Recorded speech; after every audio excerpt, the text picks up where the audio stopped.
दोस्तों, central government में permanent position के लिए नोटिफिकेशन आउट हुआ है। इस नोटिफिकेशन में नॉन टीचिंग एंड टीचिंग की वैकेंसीज आई है। टीचिंग की वैकेंसीज के बारे में हम बात नहीं करेंगे, हम बात करेंगे ओनली नॉन टीचिंग पोजीशन के लिए।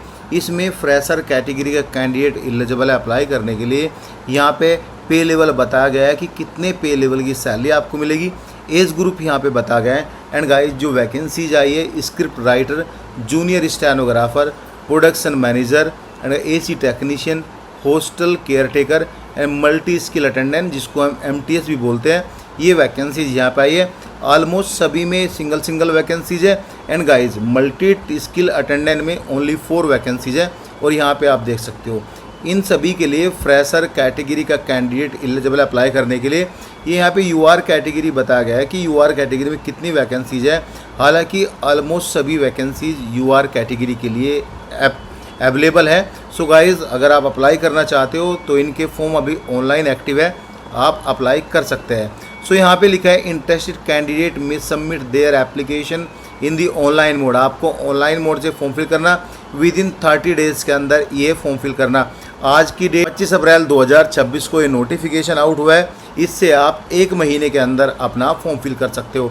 आपको सभी जो डॉक्यूमेंट्स अपलोड करने हैं वह सेल्फ अटेस्टेड डॉक्यूमेंट्स अपलोड करने हैं। अगर आप पे लेवल 6 से ऊपर की वैकेंसीज का फॉर्म फिल करोगे, यानी अगर मैं नॉन टीचिंग की बात करूं तो नॉन टीचिंग की जो वैकेंसीज है यहाँ पे script writer and production manager, ये जो वैकेंसीज है, इन वैकेंसीज के लिए आपको 1000 रुपये पे करनी है अगर आप जर्नल OBC EWS कैंडिडेट है।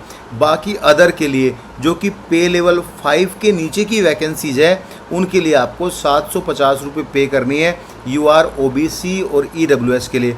बाकी अदर कैंडिडेट जो कि SC ST PWBD category and guys women category से है, उनको कोई भी फ़ी पे नहीं करनी है।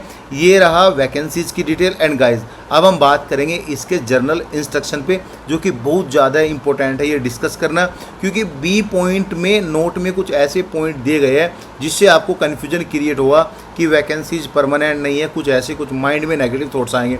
तो मैं आपको बता देता हूँ, यहाँ पे जो ये नोटिफिकेशन आया, पहले ही पॉइंट में लिखा all the position mention here from part of regular post, यानी कि सभी जो पोस्ट है इस नोटिफिकेशन में आई है वह सभी परमानेंट जॉब है, रेगुलर पोस्ट रहने वाली है।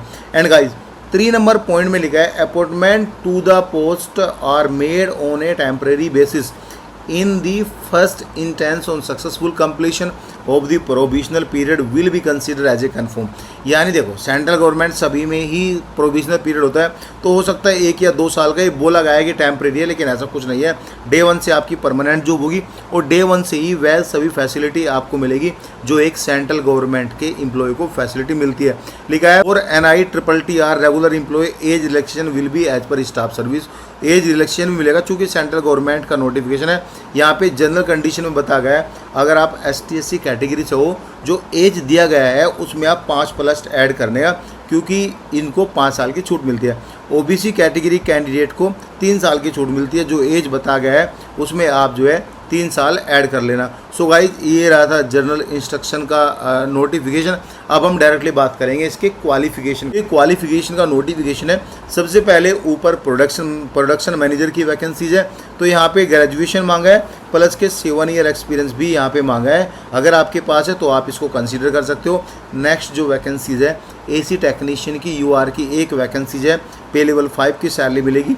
इसमें आपका diploma in mechanical engineering with 3 year experience है तो आप एलिजिबल है। Experience AC conditioning and refrigerator maintenance में आपका होना चाहिए। अगर आपके पास डिप्लोमा नहीं है, आपने ITI किया है और ITI से 10 साल का आपके पास एक्सपीरियंस है, तो जब भी यहाँ पे आप एलिजिबल है। उम्र आपकी 32 साल से नीचे होनी चाहिए। नेक्स्ट जो वैकेंसीज है, हॉस्टल केयर टेकर की वैकेंसीज है। एक वैकेंसीज आई है, इसमें 10वीं पास या इक्विवेलेंट है तो आप एलिजिबल होंगे अप्लाई करने के लिए। एक्सपीरियंस जरूरी नहीं है, ये डिज़ायरेबल है, डिज़ायरेबल जरूरी नहीं होता। तो आप नॉर्मल फ्रेशर कैटेगरी के कैंडिडेट है 10वीं पास, तो आप यहाँ पे एलिजिबल होंगे। उम्र आपकी 32 साल से नीचे होनी चाहिए। नेक्स्ट जो वैकेंसीज है, स्क्रिप्ट राइटर की एक PWBD कैटेगरी की वैकेंसीज है। यहाँ पे एटलीस्ट 5 से 7 साल का एक्सपीरियंस मांगा है, तो आप ये यहाँ पे कंसीडर कर सकते हो। नेक्स्ट वैकेंसी जूनियर स्टेनोग्राफर की वैकेंसीज है, एक ओबीसी कैटेगरी की वैकेंसीज है, लेवल 4 की सैलरी मिलेगी। बैचलर डिग्री के साथ साथ आपको इंग्लिश शॉर्ट हैंड भी आना चाहिए, 80 वर्ड्स पर मिनट। एंड गाइज इंग्लिश में ही आपकी टाइपिंग होगी यहाँ पे 40 वर्ड्स पर मिनट।